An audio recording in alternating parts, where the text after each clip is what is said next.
What's up, y'all? Another episode of Nate Her Around the World podcast. We all know that I don't do this a lot, and I want to. I think I'm gonna start doing this because I was reading something about like journaling, mental health, and shit like that, and they said that it was sometimes a good idea to like just talk it out. And since I talk to myself so often anyway, I figure, that's all I'm doing on a podcast. I might, but I don't know. I'm going to try and keep this up this time. I've said that so many times before, and so I'm a liar, is what I am. I'm a liar. But, I don't know. I just never think anybody can, there's never anything really important that I have to say. Even the things that I think are important that I have to say, I don't really need anybody to, hear them. Do you know what I mean? I don't want nobody to be, using what I'm saying as their reason for saying something. I don't like when I say something or somebody says something and then somebody else uses that to damage somebody else. But the fact of the matter is that, that's really not up to me. I can only be saying what I'm saying, and then how people interpret it is, it's not always up to me. It sucks though, because as a comedian, I know that words have power, and it just sucks when they get taken out of your control. But again, that's just part of the job of being a human, I think. Yeah, man. I don't know what's going on. I recently chipped a tooth. No, let me rephrase that. I didn't chip a tooth. I was eating something, and then I felt something crunchy, and then I was like, what's that? And then it was a piece of my tooth, and that's bad. You know what I'm saying? And I don't really go to the dentist. I went to the dentist one time when I went there as a kid, obviously, but then when I was 17, I got my wisdom teeth pulled out, and that was the last time I went to the dentist until, honestly, that was the last time I went to the dentist, I think, until, I turned, 40, maybe? So I was out the dentist a good almost 30 years, just gone from the dentist. Damn, that's not good. But the only reason that I went to the dentist when I turned 40 is because I was asleep in the back of the car, going on a family vacation with my moms and everybody. And when I woke up, my moms was like, yo, your breath stinks so bad. For Christmas, I'm gonna get you a dentist appointment and get them shits cleaned. which is disrespect. You know what I mean? Damn, mom, damn. She was like, yeah, you was just open mouth snoring, and it was cooking the whole car, okay? Okay, we smelt your throat, son. And so, no presents, okay? You ruined Christmas. I'm getting you medical treatment for Christmas. And, damn. And then that because it hurt me in my soul, but also I was like, I guess it's time. You know what I mean? So I went, and they was like, oh, it could be worse, but you got some shit. And then I didn't go for a while.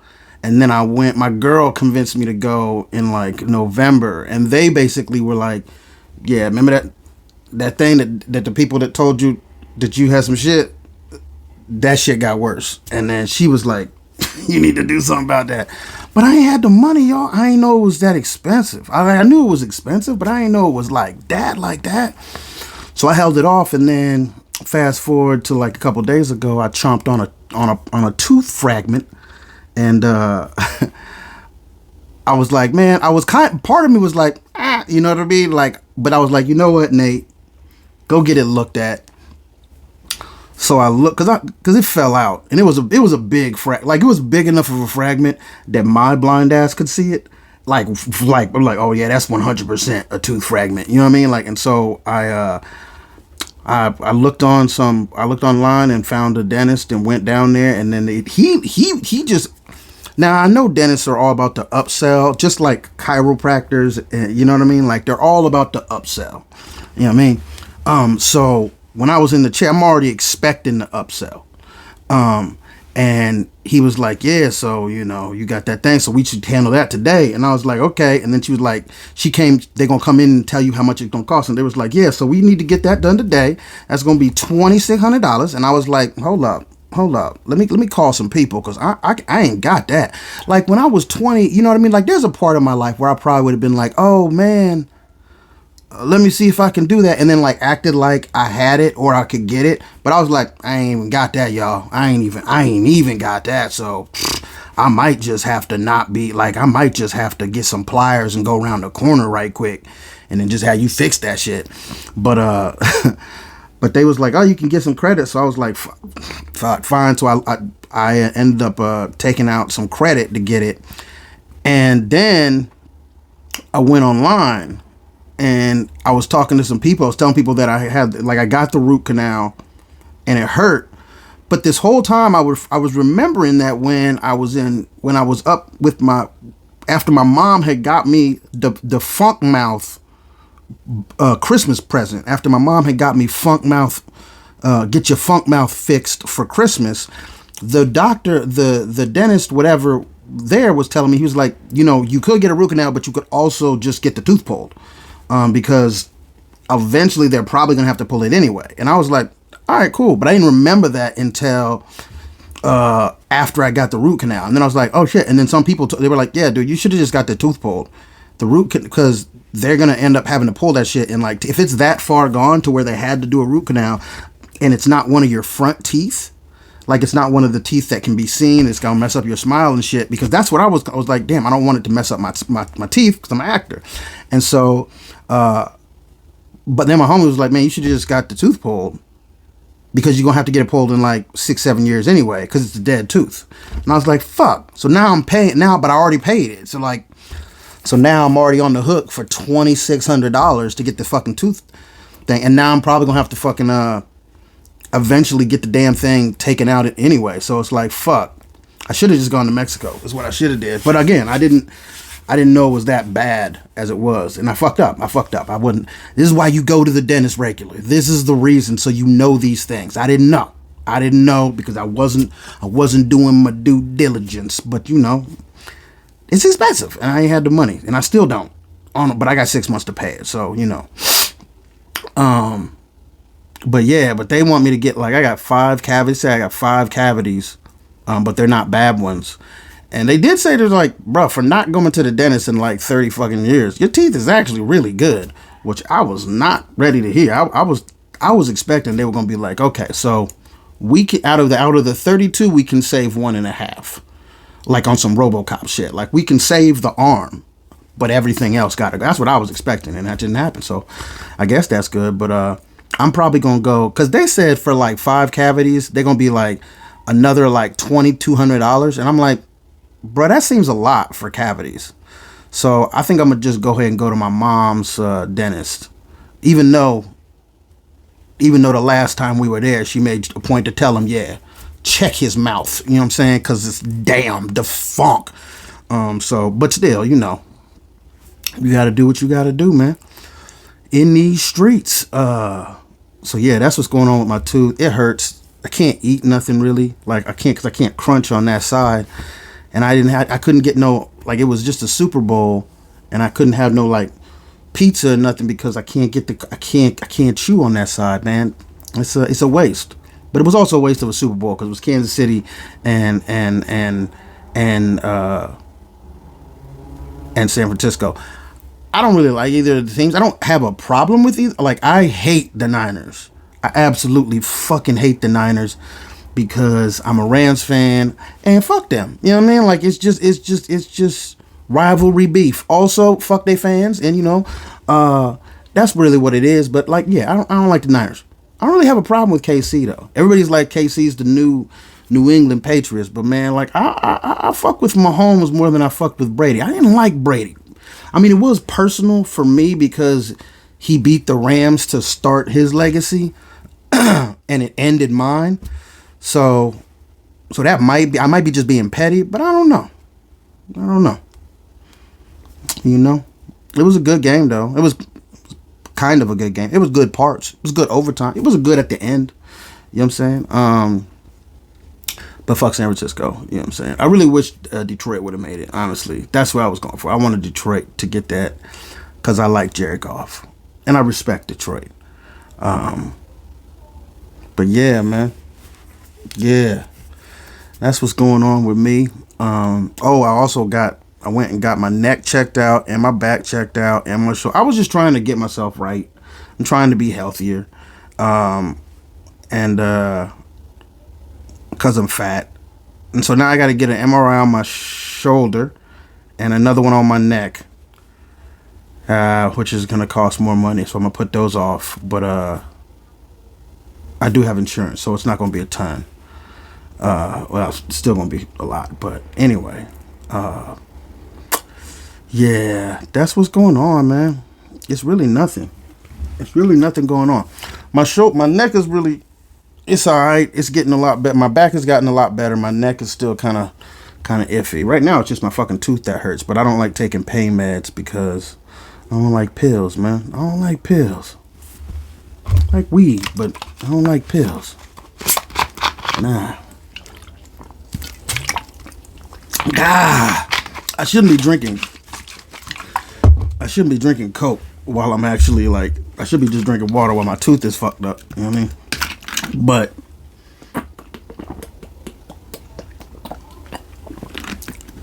you know how it be sometimes like that. So yeah, man, that's what it is. We got the Oscars coming up. Barbie got nominated for a whole bunch of things. That's cool. You know, that's cool. I wish that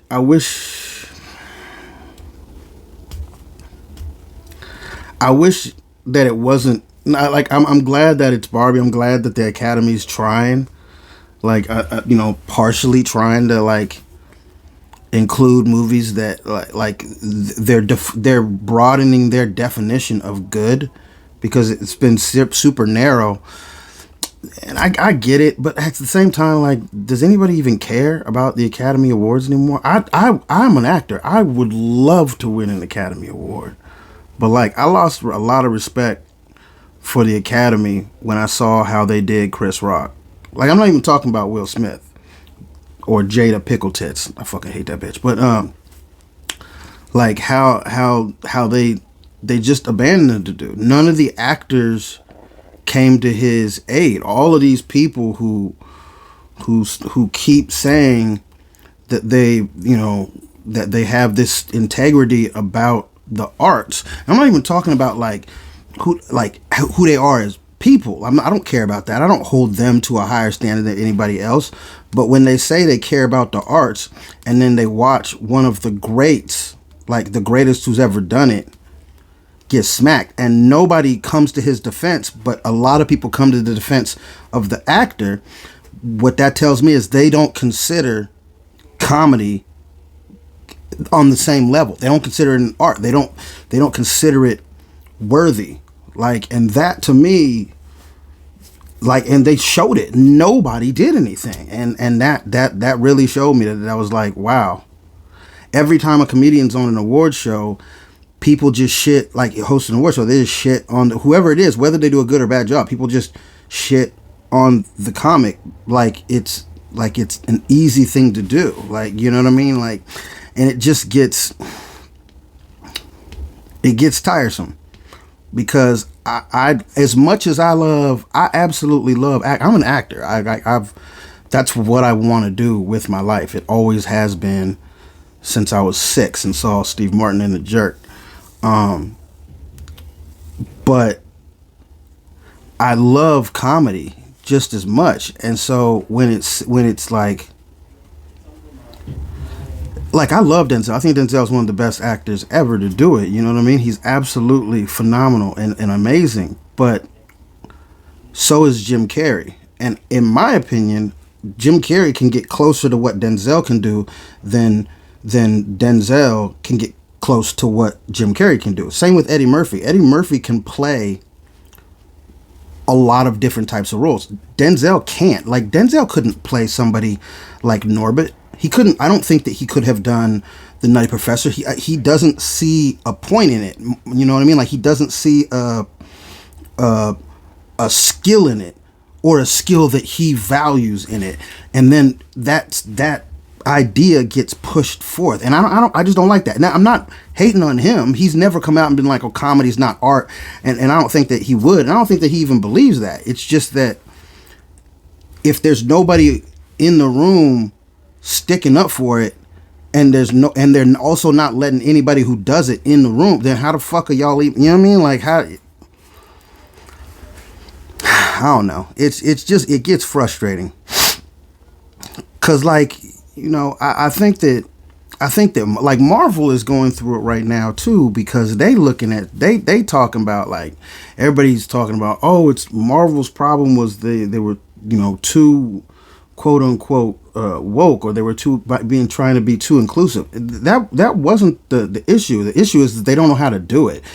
It's really hard when you have, like, when you get a $200 million movie, when you have a $50 million movie, a lot of companies, big companies, that's like one or two people's money.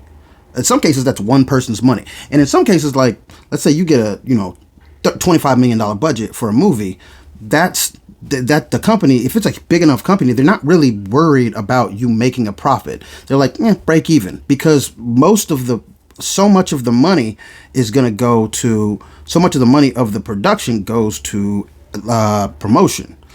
But if it's a $200 million movie, so like if you got a $20 million movie, you're probably going to put,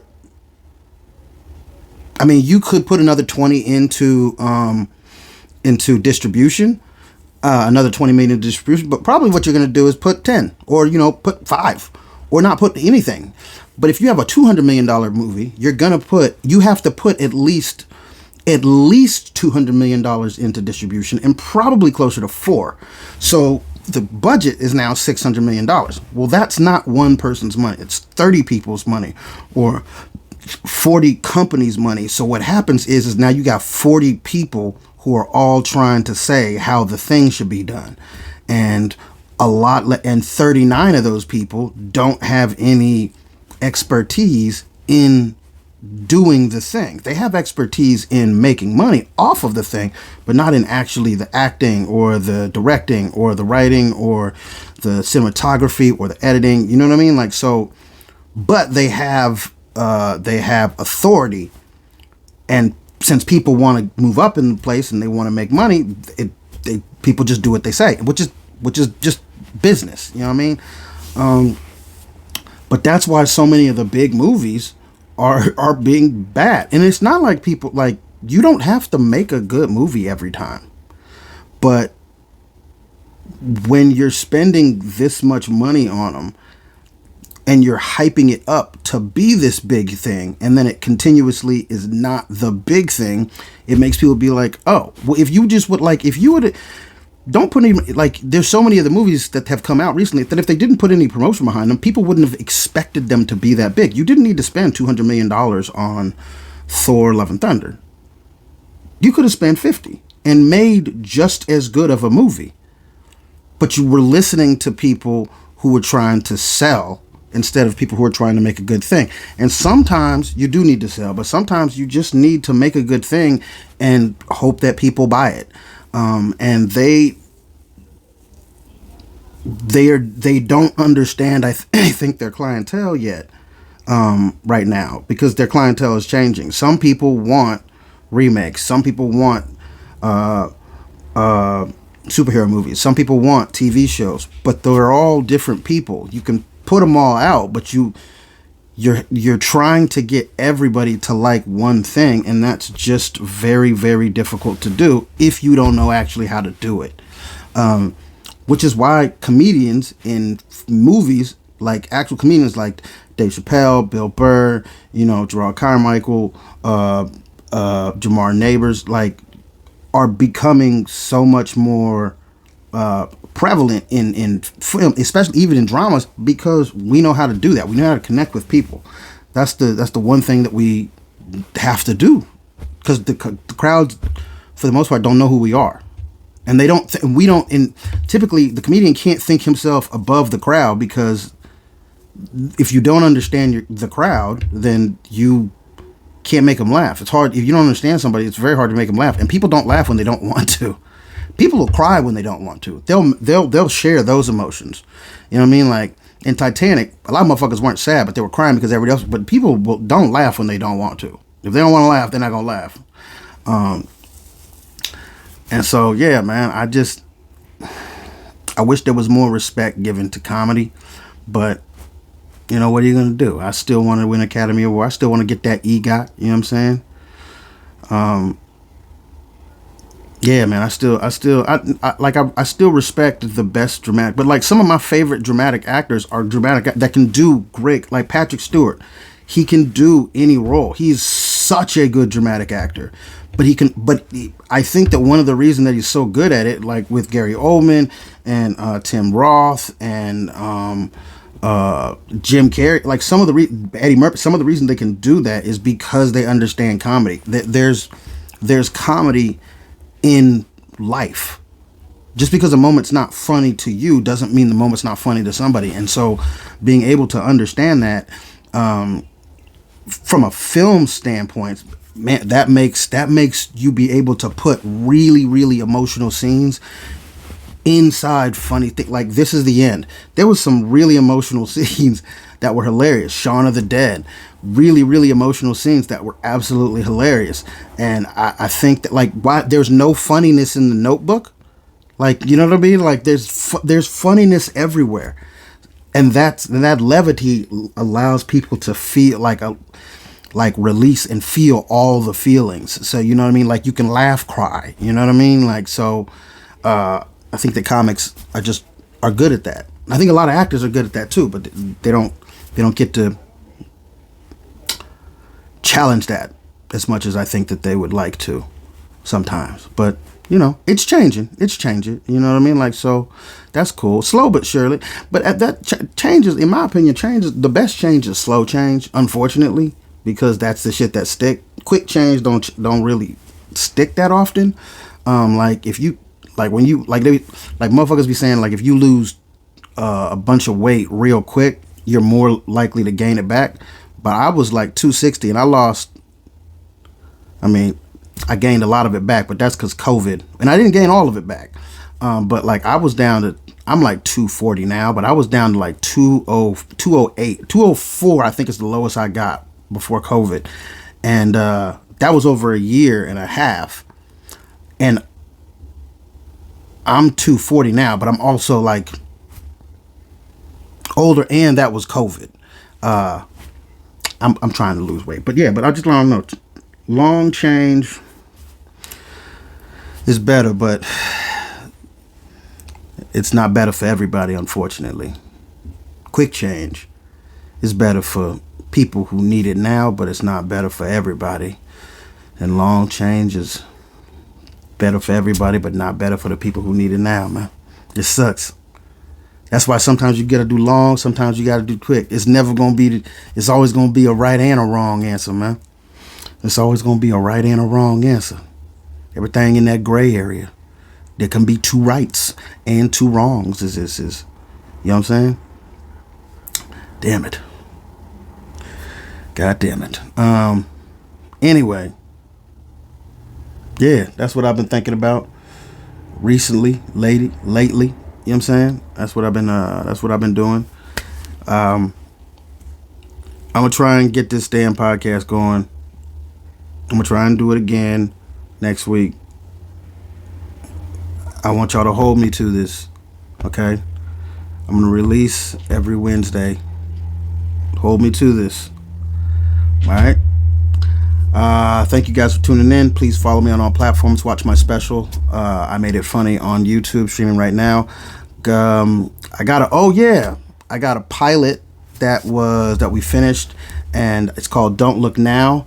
Go to there's a website, Don't Look Now show.com, and there is also a Instagram profile, Don't Look Now Show. Go check it out, man. Like, there was an interview of me doing up there talking about the show. It's a show about a rehabilitation center for visually impaired people, and it's about the staff there. But it's a really cool concept because it's done by, like, it's written by visually impaired people, and there's a lot of visually impaired people, myself included, in the cast. And when I first heard about it, I was kind of skeptical because I thought that it was going to be this, oh, let's make a bunch of blind jokes. And I'm like, I don't really want to be a part of that. Like, look, do you, but I don't really want to do that. And so, and when I looked at it, I was like, oh no, it's not. It's just a show, and some of the people in it some of the people in it happen to be visually impaired. That, in my opinion, is always the best recipe for a show. You don't need to